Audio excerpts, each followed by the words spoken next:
Hero Splendor plus 2018નો પહેલો મહિનો company fitting એન્જિનમાં ગાડી છે. કોઈ પણ ખર્ચો નહીં, એન્જિન કંપની છે.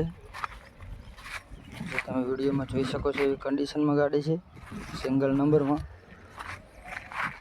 All parts company. જે પણ મારા મિત્રને લેવું હોય તો તીર્થગામ જોવા મળશે, વાવ તાલુકાના, બનાસકાંઠા જિલ્લામાં. ઓરિજિનલ 30,000 હાલેલી ગાડી છે, તમે વિડીયોમાં જોઈ શકો છો.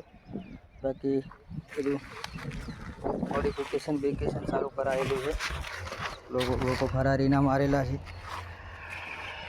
આ બાઇકની કિંમતની વાત કરીએ તો આપણે આ બાઇકની કિંમત 45,000 રૂપિયા રાખેલી છે, જે તમને જોવા મળશે વાવ તાલુકાના તીર્થગામની અંદર. જે પણ કોઈ મિત્રને લેવું હોય તો તીર્થગામ આવીને જોઈ લેવાનું, ત્યાં મળી જશે બાઇક તમને. એન્જિનની કન્ડિશન બતાવી દીધી, ક્યાંય સ્ક્રેચ નથી, ક્યાંય ટચ નથી ગાડી. આ થોડી જૂની છે, ગારામાં ચાલેલી છે, એટલે વરસાદના લીધે. બાકી એકદમ ફ્રેશ બાઇક છે. તો જે પણ આ બાઇક લેવા ઈચ્છતા હોય તો મિત્ર, આની કિંમત 45,000 રૂપિયા રાખી છે. રૂબરૂ આવશો તો થોડા ઘણા જતા છે. i3s ટેકનોલોજી ગાડી.